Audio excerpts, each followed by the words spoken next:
Hi, everybody. Thanks so much for joining us. My name is Nicole Cunningham, and I am the Abuse Prevention Coordinator at the Oregon Attorney General's Sexual Assault Task Force, and my pronouns are she and hers. And I'm Nicole Broder. I'm the same coordinator at the Oregon Sexual Assault Task Force, and my pronouns are she, her, or they, them. We are so excited to have you here today to walk through a resource that we've been working on and an adaptation that we've made to it to try and meet a broader range of needs. The resource we're going to be diving into today is going to start with walking through a case example where we were looking at how oppression was showing up in an example of child abuse. And then we will walk through a worksheet that was created to walk alongside that resource to help folks think about how oppression is showing up in their own cases.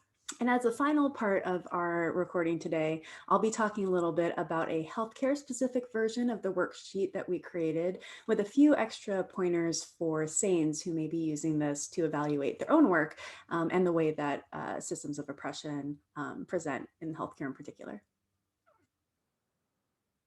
Before we get going here, I'd like to give y'all just a little bit of context about how we got here and what prompted us to create this resource in the first place. So, as I mentioned, I'm Nicole Cunningham, Abuse Prevention Coordinator for the task force. And in my role, I work to bridge the gap between child abuse prevention efforts and broader violence and abuse prevention efforts in the state, including things like sexual and domestic violence.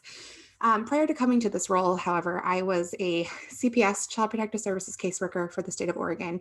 And really, the main drive behind creating a resource like this was to take some time to think about the experiences I'd had and start imagining how I can shift my perspective to think about oppression and prevention rather than only being in response mode, which was where I was at as a caseworker. So now we're going to go ahead and get to the resource. All right, folks. So this is the cover page of this resource that you'll see when you first click into it to get it open. And I want to just give you a little context here for what you'll find. Essentially, this resource started out as just this case example that you'll see as we walk through this first part. But we added the worksheet as a secondary resource to really help expand on the work that was done in this first case example. So as you'll see here, there's a little bit of explanation about how we got here, how we developed these resources, and then some ideas about how to use this resource. The next part here is page 1 of the actual case example, and this will just be that first page as you get into the packet. So what we have here on this first page is obviously, first, we started with a little bit of an introduction. For anyone who is listening to this right now, please note that as you read through the content of this case example, there are references to things like domestic violence, child sexual abuse, and some other topics that can be pretty heavy and difficult. Obviously, we're talking about oppression. So I do want to give that caveat for folks just to take care of yourself as you're going through this resource and to note that that is extended here as well so that we can share that information with others who might be accessing this resource. The next part here that you'll see is a little bit of conversation about how to use this resource. Ideally, we had initially started this as a way to think about oppression as it was showing up in examples of child abuse. That, however, really that really expanded for us when we started realizing that this approach to considering oppression really was something that we had the ability to apply to a lot of different areas, not just child abuse.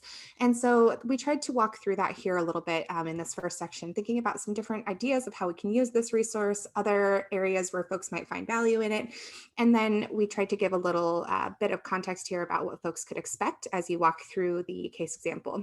As you'll see, there's a vignette here that we're going to start with that will explain what happened in the case, and we'll talk a little bit about the different components of that.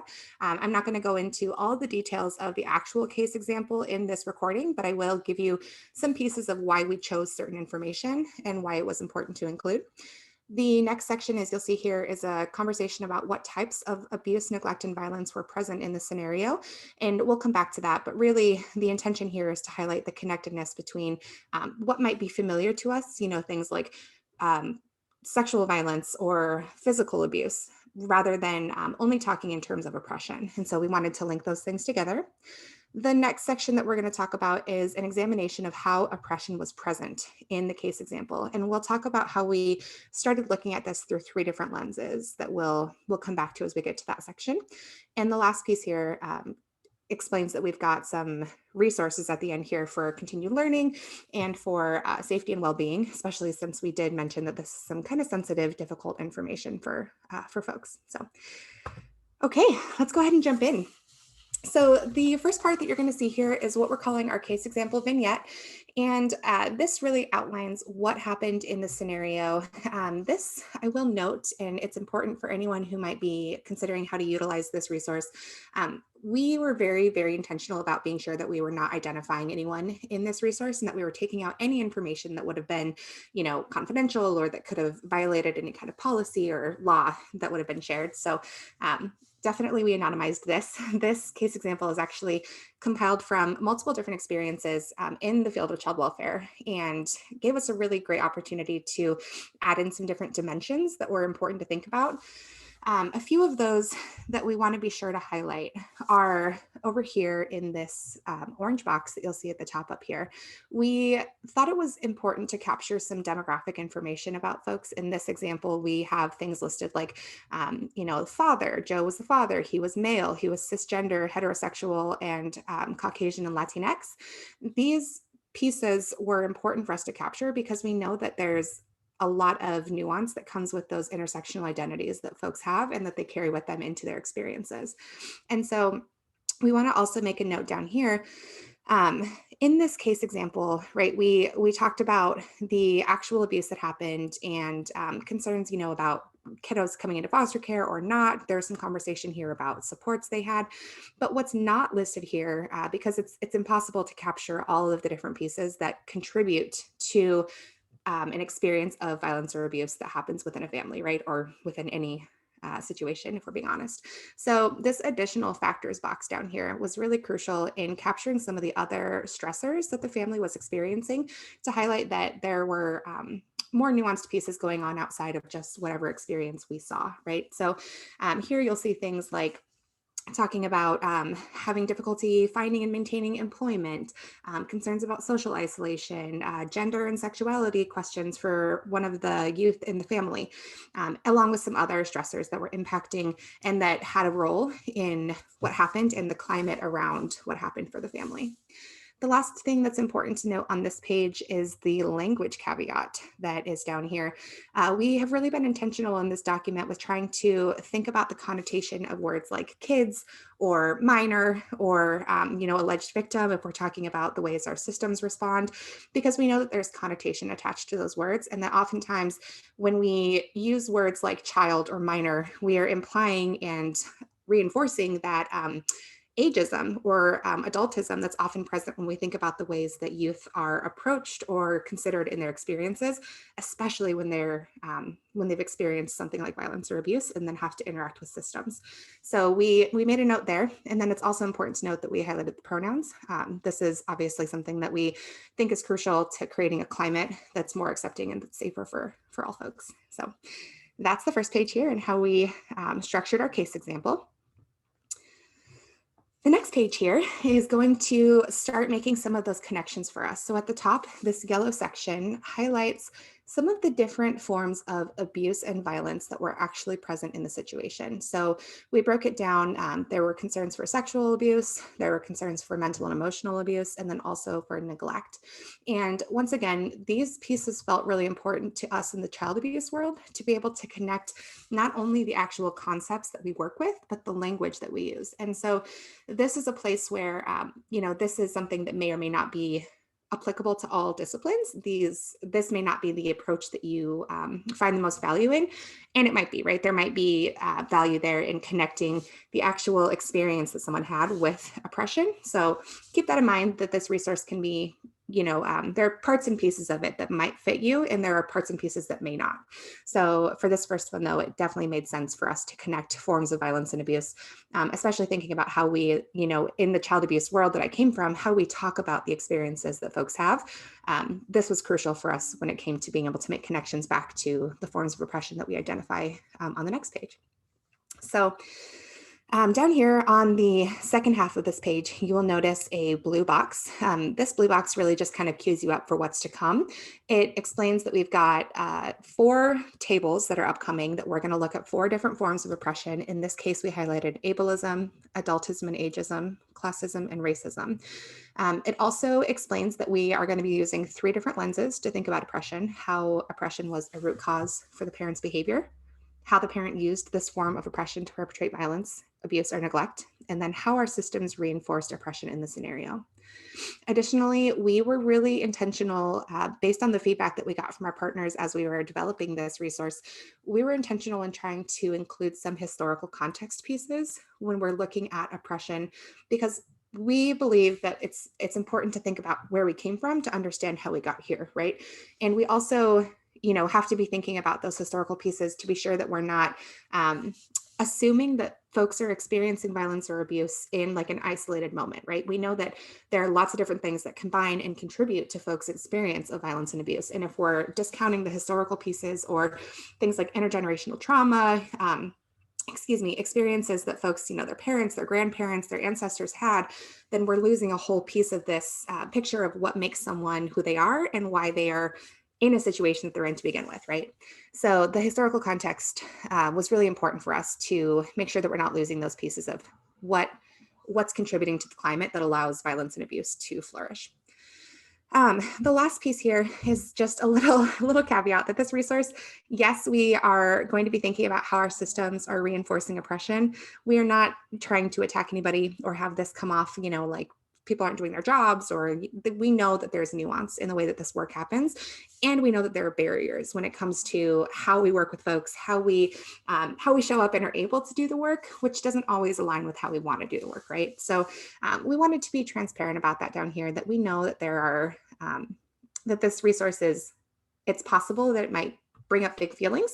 And we don't want that to derail folks from being able to have thoughtful and honest conversations about what does this larger systemic oppression look like, not just how are we as individuals, considering our role in either intentionally, unintentionally reinforcing harm or not. So we just wanted a little bit of that discussion down here. Okay, so on this page, we are going to look at our first form of oppression, which in this example is ableism. And what I want to do is just walk you through the format of this table and what you can expect to see here, because this is what you'll see for the next 3 pages as well, as we look through some of the other forms of oppression that we're looking at in this resource. So up here at the top of this table, you have the actual form of oppression along with a definition. So this one, like I said, is ableism. And then right below that, we have some historical context. And these bullet points here are not meant to be comprehensive, right? We didn't go into a discussion of each of these things here, but we did try to highlight some of the pieces for further learning that you'll see at the end of this resource. There's a section on resources where you can then spend a little bit more time thinking about some of the concepts that we've highlighted here, especially as we mentioned, that piece of understanding where we came from to understand where we are feels crucial to understanding the real depth of oppression that's experienced in these examples. So here what we'll see in this first box on the left, this is the first of 3 different lenses that we used to think about how oppression was showing up in this case example. So on the one here, we started with how was this form of oppression, so in this example, how was ableism a root cause for the parent's behavior? And how did ableism empower the parent to cause the harm that was caused? And please keep in mind that, the word parent is used here in this particular example, but we know that this could be a caregiver or an acquaintance or, someone else, whoever is the person who's caused harm. We don't have to stick with the frame of the parent, especially if that doesn't apply to the example that you're looking at. So here in this column, you'll see an explanation of different ways that ableism was showing up in how the father in the scenario who caused harm, how he, thought about ability, how he talked about it, what experiences he might have had with it. And really the goal here is to understand what brings someone to a point where they have learned or developed some ideas that tell them that they should value somebody less based on something like their ability, right? The second section here is thinking about how the parent, in this case the father, how they used this form of oppression, so ableism, to perpetrate violence, abuse, and or neglect. And in this explanation here, we really looked at how those ideas, those internalized beliefs about ability played into the way that the father in the scenario used power, used control, used language, used isolation, different tactics like that, that would be attached to ableism, attached to ability, and ingrained in him the understanding of this gives me power, right? This is something that I can use as a way to control or cause harm. And then the last section here was thinking about how did our systems reinforce oppression in the scenario. So in this example, how did our systems that interacted with the young person and the family, how did our systems reinforce ableism or possibly unintentionally reinforce harm, that was maybe not noticed or maybe not clear right there on the surface to folks like the caseworker who responded or law enforcement or healthcare systems, anyone who was interacting with this family in this scenario. The last section here that I want to point to is this box down here that talks about how prevention efforts could have changed or impacted this situation. Something that felt really important to us was highlighting that there are prevention efforts that could possibly have had an impact at different levels.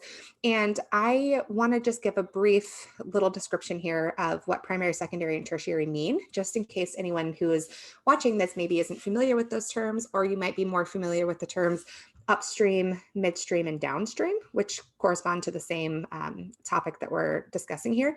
But when we're talking about primary prevention, we're talking about the prevention efforts that really exist to stop violence and abuse from happening in the first place. These are the ones that are meant to change, norms, are meant to change supports, to provide resources, really the things that are there to get people what they need so that they don't experience our response systems in the first place, right? Secondary prevention efforts, when we're talking about secondary, we often refer to this as places where we can maybe change the trajectory or the path that somebody is on.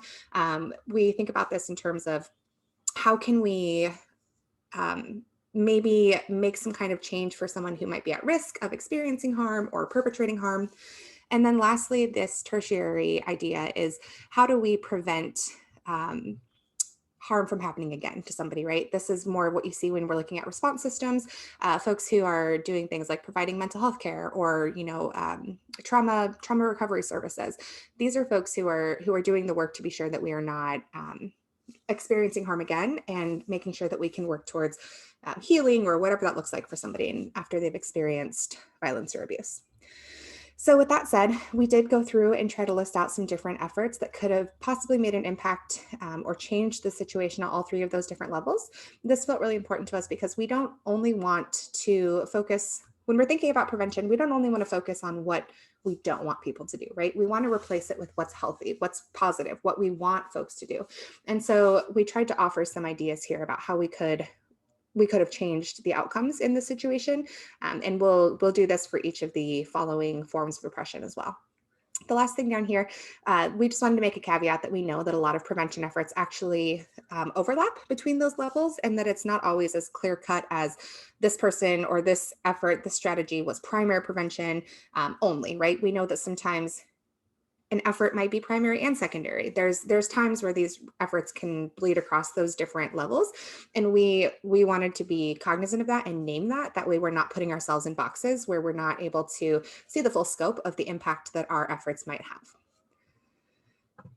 Okay, so I won't walk through each of these in too much detail, given that we walked through the format on that last slide. So what I'll do though is highlight the different forms of oppression that we identified here. So the next one that we are looking at is ageism and adultism.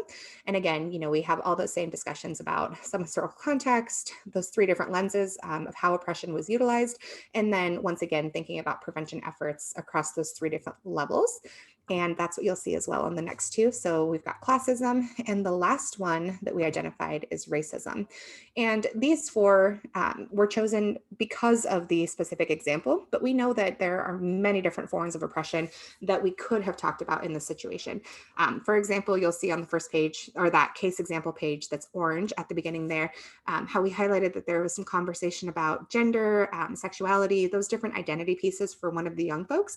And we easily could have added another one of these tables to think about how things like cissexism or, these different gender pieces or identity pieces were showing up. And we didn't want to overwhelm this resource, right? So don't look at this and think that, if you're identifying something else, if something else is coming up for you as you're reading this, trust your gut, right? Maybe you're right there in understanding a piece of oppression that we didn't highlight or that we didn't call out, and know that we could probably have 5, 6, 7 pages for each of the different experiences that we're having with folks, because we know that there's so much that goes into creating a climate that allows violence and abuse to flourish. So we just wanted to note that this is not fully comprehensive. There are pieces here that we could add, and that's part of the benefit of a resource like this, right? Is that we can expand on it and we can think more creatively without getting stuck in a place that we're assuming that we've covered all of our bases, right? Okay, so with that being said, let's move into the next section here. And this is going to take us to pretty close to the end of this first part of the resource. So we have resources and tools for next steps and continuing the conversation section here. Because of the kinds of repression we identified, we tried to be really thoughtful about what resources might be helpful for continued learning. We highlighted anti-racism because we identified racism as one of the forms of oppression, and we know that anti-racism work is crucial, right? We know that if we are addressing racism, then we are impacting violence and abuse in all of its different forms, and as a result also impacting the experience of oppression that folks have when it intersects with other kinds of oppression, right? So racism feels foundational. It feels like one that we have to always be centering race when we're thinking about the lenses that we're using as we're discussing oppression, right? So that was why we focus so heavily on anti-racism here. And then on the next page, you'll see that we really tried to be comprehensive in linking to some of these different places where we can explore the historical context. This really is absolutely one of the main things that we want folks to get out of this resource is the understanding that these experiences of violence and abuse and oppression as it manifests, it doesn't happen in a vacuum, right? These things don't just pop up because someone woke up one day and said, I'm going to choose to be racist today, or I'm going to go out there and, I have a problem with people who are disabled, or I've got a problem with folks who are, whatever ethnic minority group. We know that folks don't just wake up with those ideas, right? They're learned. They're things that are passed down and that are inherited through different experiences, through our media, through the messages we receive. And one of the things that is crucial is understanding our history so that we can really see there is so much to be done in terms of unpacking and being sure that we're honoring the experiences of those who came before us as well. So this felt really important to us that we're providing these resources. And then lastly, here we have a section that has some additional tools that SATF has created. We just wanted to be able to provide folks with more resources, more tools, more ways to think about these topics. And then on the last page here is our safety and well-being section. So, we have a lot of different things listed here, like domestic and sexual violence resources, trans lifeline, death hotline, different places that we tried to seek support. And then we left a blank space down here at the request of our community members who gave us feedback on this resource, because we reached out to a ton of folks, right? This resource was informed by so many people across the state, and primarily in our prevention and education committee, where we've got folks who are, you know, excuse me, we've got folks in our prevention education subcommittee who are representing like prevention efforts, who are educators, folks who are working at statewide levels, folks in the community level. There are people from all over Oregon and from all different disciplines who have had eyes on this resource. And we heard loud and clear that it would be helpful to have a place to put community resources, right? Local community resources that folks could plug in to really be sure that they're not only speaking to the statewide nature of this resource, but the more intimate reach that it might have. All right, thank you so much for listening for this first part here as we went through the case example. Okay, so now that we've walked through that first case example and given you some context about how we got here and why we got here, the next piece of this is going to be walking through a worksheet that we've developed to help folks walk through their own case examples. So one thing I want to highlight before we get into this resource, or the worksheet, excuse me, is that this example and this exercise is meant to be able to be applied to disciplines outside of the child abuse field. We really wanted to create a tool that would take this experience of breaking down a case and thinking about how oppression was showing up and make it feel accessible for folks who are outside of the child abuse field, even folks who maybe don't, directly work with domestic and sexual violence either, right? We're thinking about folks in the healthcare field. We're thinking about law enforcement. We're thinking about advocates, folks all over the state who are doing work with people and who need a way to think critically about how oppression might be showing up in the work they're doing and how we might be unintentionally reinforcing it. So we are going to go ahead and move into the worksheet portion, and I'll start with giving you an overview of the original worksheet that we created, and then we'll bring back Nicole Broder, who will talk with us a little bit about some of the adaptations that have been made for the same community. Okay, so now that we've walked through our initial case example, what we're going to do is walk through this worksheet that's actually set up to take us through the same process that was utilized to develop that resource, so that folks can start working on thinking about how you could frame your own experiences, and how you might adapt this to be useful for you in your community. So, this worksheet starts out with a little section here that is really intended to help us ground ourselves in this worksheet before we get going, right? So you'll see here that we're asking for a little bit of information from you. What sector do you work in? What's your role? What is the general purpose of your role as defined by your agency? But really the most important question here is, what do you personally think of as a goal of your work with your clients, patients, etc.? This will be crucial as we come back to kind of circling around at the end of the worksheet. So don't skip this question if you're, kind of thinking about what may or may not be necessary. This goal piece is going to be helpful in grounding us and bringing us back at the end. So we highly recommend that you take a few minutes to think here about what is a goal of the work for you. The next section here is going to ask us to take a little time to recall your case example that you want to work from. So in this exercise, you're going to want to choose a client who experienced violence or abuse as a precursor to working with you. Obviously, if we don't have an experience where someone has experienced violence or abuse, it's going to be harder for us to connect oppression back to that person's experiences, because we know that oftentimes oppression manifests as violence, right? And that doesn't always have to be physical violence, but it's helpful for us if we start from a place of some kind of violence or abuse. That way we can make connections as we work backwards, thinking about how we got here, in terms of the case example that you've chosen. There are a few things that are really important for us to note here. The first one is, obviously, we don't want anyone getting in trouble for sharing information that's sensitive, confidential, that would violate HIPAA, any of those things, right? So please be super careful with this exercise, that you are taking care to anonymize, change details, combine experiences, whatever it takes to be sure that this information is protected and that we're not violating anyone's confidentiality rights by working through this experience, especially if you're planning on sharing this with a colleague or your team, or you're working together as a collaborative model or anything along those lines. The next piece that we wanted to note here is this language note. So again, we wanted to make this resource accessible to folks in all different disciplines. And so we wanted to note here that you will have some language that we'd like to encourage you to think of as interchangeable with whatever it is that makes sense to you in your field, right? So we use the word client here to represent the person served. But that could be your patient, your client, the survivor, victim, customer, whatever it looks like or sounds like to you in your line of work. We also want to note that we use the words violence or abuse to describe harm, and case to describe the experience working with the client. We also, once again, encourage that creativity in thinking about how that language actually applies to you, regardless of whether or not you use those exact words. The next section here is where we're going to start trying to think about some of the identity pieces that were brought to the table in this experience. So you'll see two different boxes here. The blue box up here at the top is going to be thinking about the client who experienced harm.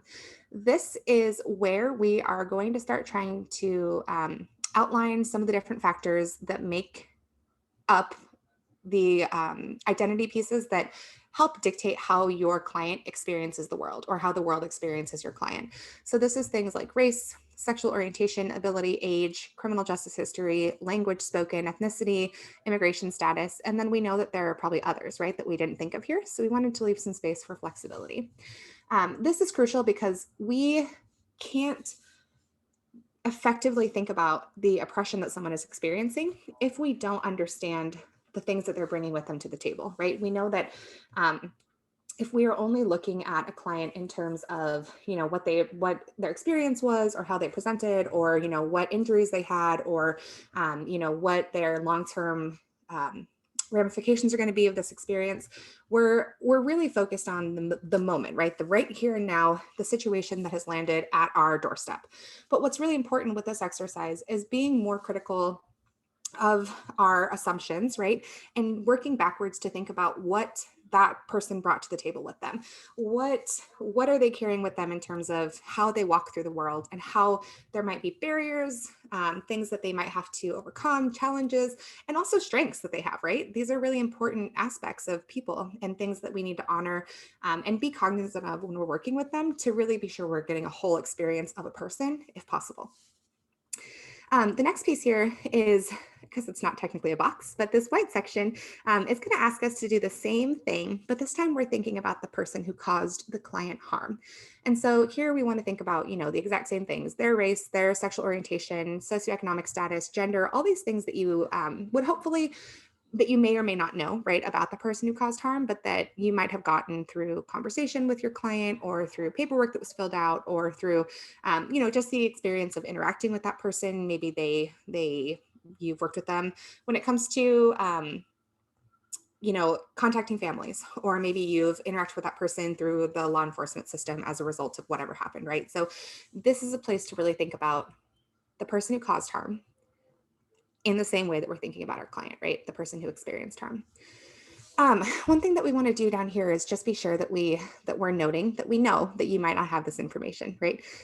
This is stuff that we really have to ask for oftentimes, because there are a lot of things that folks experience that are negative as they're related to their identities, right? So when we're thinking about things like racism, sexism, ageism, religionism, all that stuff, it may not be something that folks are actively trying to give you this information. And so we know that there are times that you're not going to have this kind of information, or that you might not have been able to get through the depth of conversation, or not have had the time that would be necessary to be able to gather this. So we wanted to pose some questions if you find yourself in a position where you don't have this information, to continue our thinking, right? So these are questions like, what is the impact of identifying or not identifying this type of information when you're working with your clients? We want to be sure that we're not giving ourselves essentially a cop out, right? Where just because we don't have this information doesn't mean that we don't need to be thinking about these things. And how can we be more thoughtful in thinking about what we do have, and what information we don't have, and what that means, right?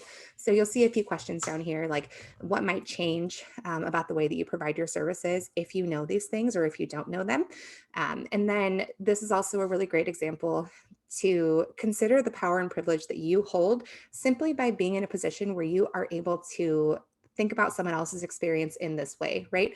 Having the power and the ability to look at someone's life and think about them as a person who we can break down into gender, language, immigration status, all these pieces that we can essentially fill out these blocks. That in itself is a privilege, right? Having access to that information, and having the ability to cause harm, or to use that information responsibly, right? All those things are privileges. And so we're hoping that this is also a time that folks might take a minute and reflect on just the power that you hold by having the ability to walk through this page in this resource with us. Okay, so this next piece here is going to build on page 2. So I might flip back to that last screen as we're chatting here. So what we want to do here is start thinking about some of the stereotypes and biases that exist in regard to the identity factors that you identified here. So this is things like, what do you know about, what have you been taught about someone based on their race, or their sexual orientation, or their religion, or their gender, right? What things in society, what stereotypes, what biases, what messages have we learned? And this is a place where we're going to ask folks to be really honest, right? We're asking you to come to this page of this worksheet knowing that this is going to be difficult. This is not going to feel good to sit here and outline stereotypes and biases that exist, and to think of, to think about folks in a way that might feel hurtful or harmful, right? So we're asking you to be thoughtful as you're going through this, especially if you are, working with a team where you're doing this collaboratively. Just know that this might be a sensitive area, and we're asking you to show up with the most authentic, transparent, and comprehensive approach that you can, right? Like if you can come to this and be as honest with yourself as possible, we're going to get a lot more out of this discussion than if we, try to pretend like there aren't stereotypes and biases that exist in our society. We know there are, right? We know that there are attitudes, ideas, beliefs, norms, all that stuff is out there. So let's talk about it. Let's think about what we've identified on this page, what kinds of things we know about these things, and then we'll use that information as we go forward, right? So yes, take some time here when you get to this page and just think honestly, think critically, and be as truthful with yourself as you can be. Okay, so now that we have spent a little bit of time on the previous page thinking about what we think we know or what the world tells us about certain identity factors, we're going to spend a little bit of time thinking about the violence or abuse that actually occurred in the case example that you've chosen. So up here, we're going to ask you to think about the client and think about what they experienced. Um, Something that can be really helpful at times is looking through power and control wheels, especially if you're not familiar with always being able to name or verbalize the different kinds of violence and abuse that occur. So we have 4 different links here that we want to be sure that folks are, accessing. And please note that at the end of this, just a little scrolling warning for folks. I'm going to scroll for a moment. So if it makes you motion sick, go ahead and look away. But you'll see at the end of this resource that we have included 2 of the power and control wheels here for quick access. That way you don't have to go hunting them down if you're, pressed for time, or if you've already printed this resource and have it there in front of you. Okay, so now that we're back here, this is a place where you can just outline some of those different ways that violence and abuse were present. So things like physical abuse, emotional abuse, financial, sexual, trafficking, all those different things that you might have seen in the experience that your client had. Okay, so now that we've taken a little time here to think about the different forms of violence and abuse that were present, now we want to come back to thinking about the stereotypes and biases that were identified on page 3 as you were looking at, what do we think we know or what have we been taught about certain identity factors. And this first section here is just a quick little overview of what we're talking about when we're talking about oppression. You'll see here that there is a little example that was shared with us from our colleagues at the Oregon Coalition Against Domestic and Sexual Violence. The definition they gave us is this: oppression is the systematic and pervasive mistreatment of individuals on the basis of their membership in a disadvantaged group. It involves an imbalance in power and one group benefiting from the systemic exploitation of other groups. So that's where we're going next. We're going to be moving into talking about oppression as it relates to violence and abuse. One thing that can be helpful is thinking about this equation here, this harmful ideas and norms, plus the use of power and control as it equals oppression and marginalization. We also have here a little pyramid that we call the pyramid of violence. And this illustrates for us the ways that oppression actually builds and manifests, right? It starts with things like language. It starts with jokes. It starts with how we talk about people and what ideas we allow to exist without challenging them, or, how we are talking about or thinking about folks when we're in our day-to-day lives, right? It starts here at this level. The next piece is, moving into discrimination. This is this language operationalized, right? This is where we start to see folks actually having barriers put up based on their identity factors, where they're not having as easy of access to people who don't have the same identity factors that are causing those barriers for them. We often see that then escalate to physical violence, to hate crimes, and ultimately to genocide. And this is why it's so important that we're talking about oppression now, because we know that we've been here, right? We've been here as a society, and we know that all of this exists, and that we have to think about how are we combating these things at each level. The last piece that I want to highlight here is this socio-ecological model that is set up to help you kind of conceptualize the fact that we know oppression is present at multiple different levels, right? So we have the individual, the relationship level, community, institutional, and societal levels here. And we know that oppression can be present in any of those situations. And that also means that we can impact oppression at any of those levels, right? We can implement prevention efforts, or we can do things to change the impact that oppression has. But first, we have to understand how it shows up and how it's built on, how it gains power, and how it shapes itself when it comes to our systems of control.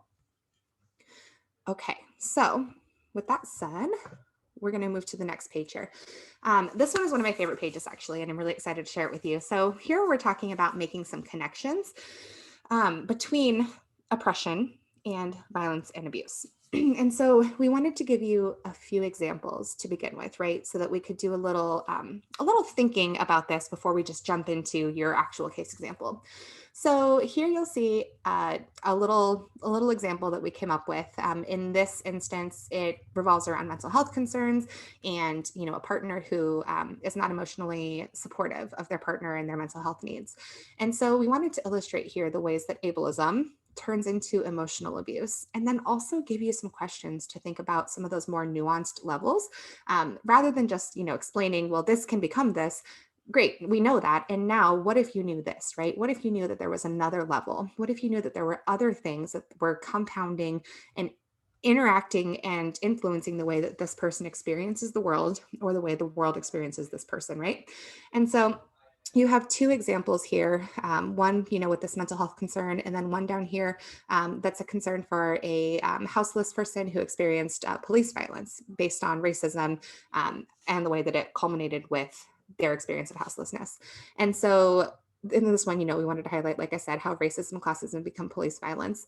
And then also wanted to think about, what if we think about these other levels, like this long history of redlining that, could have made housing unaffordable for this houseless person, and thinking about how these different levels make the experience of oppression more nuanced, and what we're missing if we're not thinking about the other levels, right? If we're just thinking about what's right in front of us and we're not considering the other identities, the other experiences that people bring with them, we're missing a huge part of understanding that person in the full picture, which does a disservice to them and to us, honestly, if we're trying to move the work forward.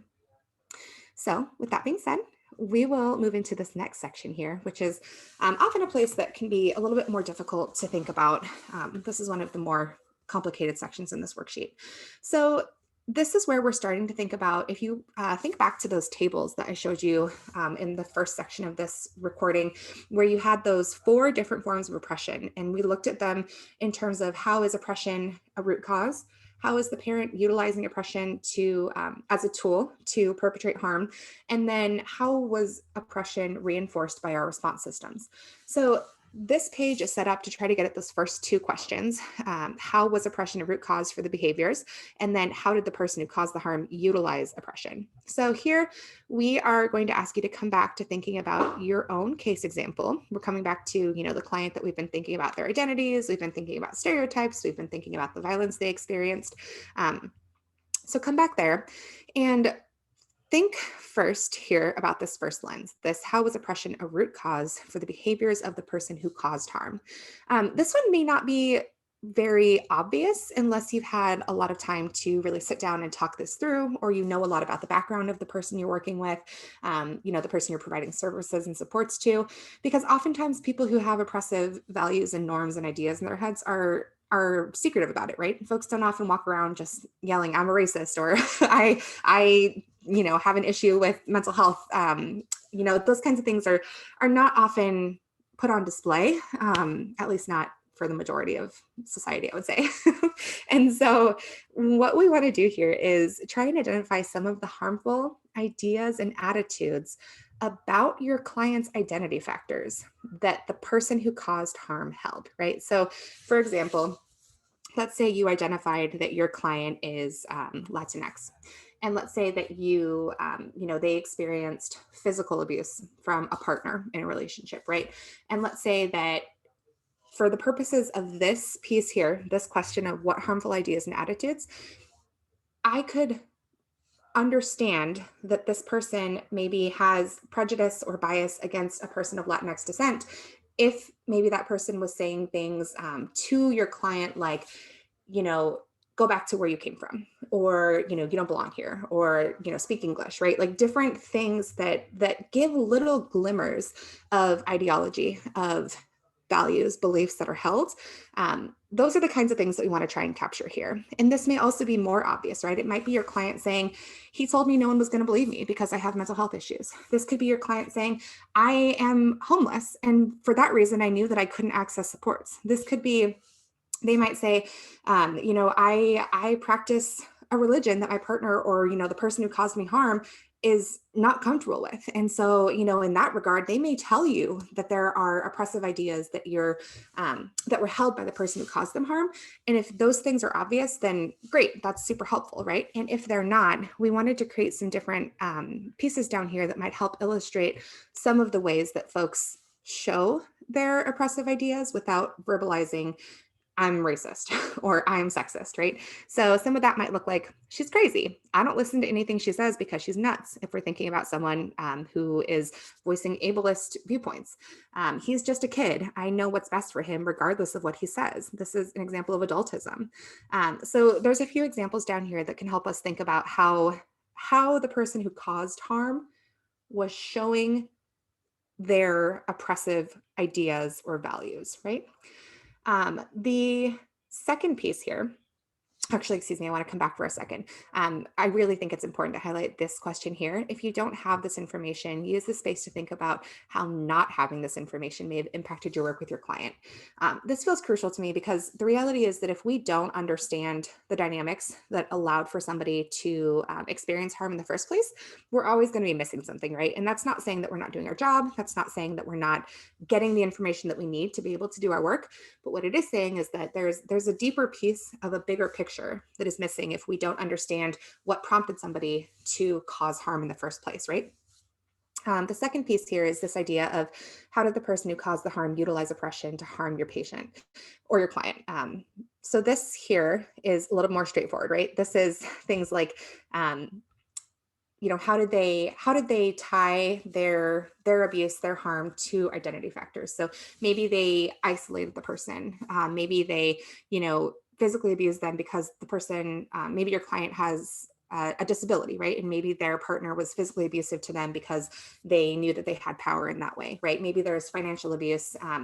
Maybe there's blatant racism happening. There's a whole bunch of different ways that this can show up, right? But oftentimes you're going to get more of this when you're talking with your client because they're more likely to explain to you the kinds of experiences they had rather than being able to explain why those things happened to them, if that makes sense. So here they might, give you examples of what someone said and did. And those are the kinds of things that we can use when we're thinking about those actions and those words as tools, right? How can we tie them back to ideas, norms, ideologies, beliefs, values to help understand their power and their weight as tools to cause harm? So there's a few pieces down here to consider just as you're going through this. We want to be sure that we're thinking about intention and impact, right? Not just, well, what did they mean to do or what actually happened? We want to look at both. We also want to encourage folks to think back to the resources provided on page 3, which is those power and control wheels. If you're having any kind of difficulty with identifying what was done and said and linking it back to ideas, values, and norms that that person may have held. Okay, wonderful. So that gets us through the first 2 lenses that we're talking about when we're thinking about how oppression is showing up. And then this last page here, this last page for this section is meant to help us think about that systems piece. And so what you're going to see up here, there's a few examples, right? We started out with just trying to highlight some of the ways that systems can unintentionally reinforce harm, intentionally or unintentionally, and reinforce oppression as it's showing up. So you've got a few examples. And then in this space below is where we're going to ask you to think about the systems that your client interacted with in the case example that you chose, and think about how those systems could have or did reinforce harm intentionally or unintentionally in this situation. So you'll see here the first space is for your system, right? This is where if you're a healthcare provider or you're an advocate, you work in a law enforcement setting, whatever it is, that is your system, right? That's what we're referring to. And if you have questions about what we mean by systems, there's some context here to think about things like law enforcement, healthcare, addiction treatment, education settings, child abuse response, housing, all these different macro, big level things that impact, the ways that folks experience and walk through the world is kind of what we're thinking about here. And so here, your system is the first thing that we would like you to consider. And then think about the partners that you interacted with or that your client interacted with. So if you're a caseworker, let's say, this could be law enforcement, this could be the hospital, this could be the education setting where, the young person went to school, all these different places where there's a system that has power. How was that power used? And how could it have reinforced oppression, even if we can't necessarily see how it did, right? We also want to think about could. So if you can't think of, this X, Y, and Z did happen, think of what could have happened. Get creative here and think broadly about how our systems might unintentionally cause harm, or how we can imagine situations that may not be exactly lining up with the actual intention of the work going into it. Okay, so this next place here is a little bit of reflection, right? This is where we get to think a little bit more about how can we maybe shift some of the work. So we're going to come back to that goal that you identified on page 1 of this worksheet that we emphasized at the beginning there, because what's really important when we're thinking about how we are responding to or preventing violence and abuse is remembering to always come back to ourselves and think about how our actions are moving us either closer to or further away from the goal that we have in mind. And so putting that goal here is going to help us as we move into the next section of thinking about how you and the other service providers that you identified on this page could have set up a different experience for the client in your example. Use this to think creatively, right? Think if you had all of the resources in the world, you had all the time in the world, you had every opportunity at your disposal in your work. What could you dream of that would be different, that would have a better outcome for your client, and that might more intentionally think about the unintended consequences or the harm that could be caused, to really be sure that we're thinking about the impact and not just the intention behind our work. This is also a great space to think about not just dreaming and imagining what could be possible, but also what is possible within your work right now, right? What could you actively implement with the resources that you have, or think about with the supports that you have right now, right? How can we start thinking about shifting this work to think critically about the harm that could have been caused or was caused, to be sure we're not repeating those mistakes in the future? And then we really quickly wanted to give a little overview of prevention as we get to the end of this experience, because we wanted to wrap it up and bring it all back in a way that kind of put it all together and gave us some action ideas. So you'll see here on this last page that we once again talked about the different levels of prevention. This I talked about briefly when I went through that case example, but here it's laid out for you, right? What we're talking about at these different levels of prevention. And then we invite you to use this space here to think about how your current work is falling on the spectrum of prevention, right? Where do you currently exist in between these upstream, midstream, downstream prevention efforts? Where might your work already fall, even if you don't identify it as prevention, right? Like, we know that any work that's impacting child and family well-being, for example, has a role in child abuse prevention, right? There's a lot of ways to think about prevention, but really the goal here is to think about where could you situate your work now, and then how can you shift your work to be more intentionally inclusive of primary prevention efforts. And this one, it may be a little bit of a stretch or a challenge depending on your role, but it's always worth it, in our opinion, to dream of what we might be able to shift towards, or what we could include to make our efforts not only about responding to or addressing harm that's happened now, but moving towards an Oregon and a future that's healthier and safer for all people. And so that's what we invite you to do here, is to think about how you can align your work to be a little bit more involved with upstream and primary prevention efforts. And then the very, very last piece here is just asking us to think about the fact that violence and abuse are preventable, and each and every one of us play a role, right? We all have the ability to impact violence and abuse on some level. And so how do you see the ideas above fitting into your work? Think about, think about this question and imagine one or more ways that you can incorporate these kinds of things into your work, to give yourself some kind of action steps here at the end. All right, and that is the entirety of the original worksheet that we have here. Just for reference, once again, there's these 2 power and control wheels at the end that are accessible for anyone who might need them as you're going through this. But otherwise, thanks so much for tuning in as we walk through how to complete this worksheet. Hey, it's me again. So now that Nicole Cunningham has given us that great overview of the original forms of those 2 resources, the case study and the worksheet, I'm going to go through a little bit of the changes that we made to the worksheet to make it specific to healthcare professionals, in particular thinking of SANEs, but really this could be used by healthcare professionals in many different environments.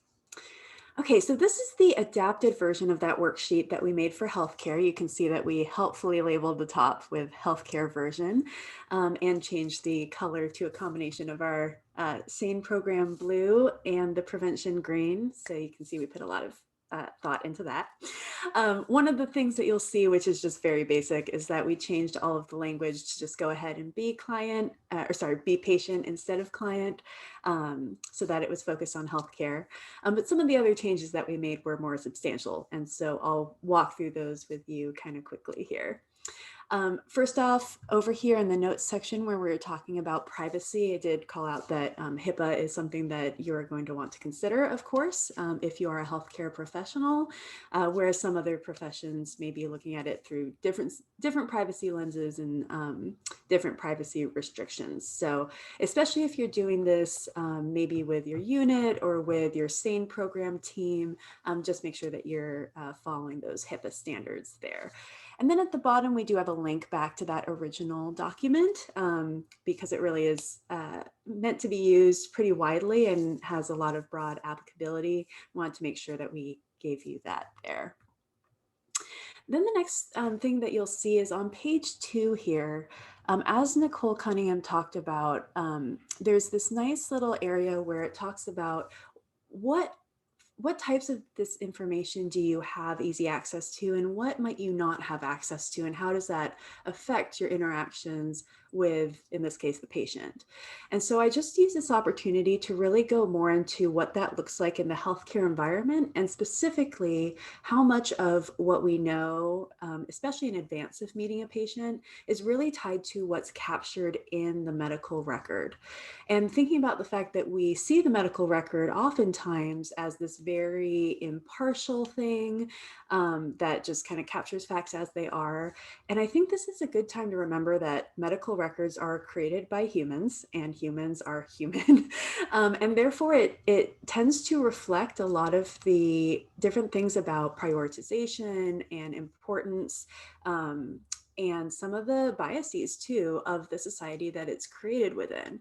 And so what someone has chosen to go into the medical record and how they choose to have it show up in the medical record really affects what we see, and that reflects a lot about the values of our society. And so again, just remember that what seems like an impartial resource may not actually be quite so impartial, and just keep that in mind as you're working with your patient so that you can make sure to do a really nice, thoughtful, involved job with them. Also, it has a note here about, what changes about how you provide medical care when you know these kinds of things versus when you don't. And again, recognizing that, especially depending on the environment that you work in, you may not have a chance to figure out all of these different pieces of information. And we're not trying to say that you need every piece of this or to blame you if you don't have it. But again, just to pull out that people are such a mix of all their different identities, and that their experiences in life and in health are so tied to a lot of things that we often don't see. And just to recognize that we are oftentimes dealing with the ramifications of that as healthcare professionals, even if it doesn't have a chance to really show up directly in our care with the patient. So just keep that in mind. And, it might prompt you to lead your discussions with patients slightly differently, or who knows, maybe I've seen some really cool ways that medical records have evolved over the years to start to reflect a little bit more, whether it's, the patient's gender identity versus like the biological sex that may be captured in the medical record, or getting in preferred names or nicknames, or starting to capture important things about their spirituality or religion. All of those things really help us provide a much more holistic experience for our patient. Another place that you'll see a couple of changes is on pages 5 and 6. We used the same little mini vignettes here to look at some of the connections between different types of oppression and abuse. But you'll notice that where both of these little vignettes were captured on the same page before, we've added in a little extra page this time so that we could add in a question to each of the examples. And so the initial question in both cases has to do with, how does the background that you're given affect this person's interaction with healthcare?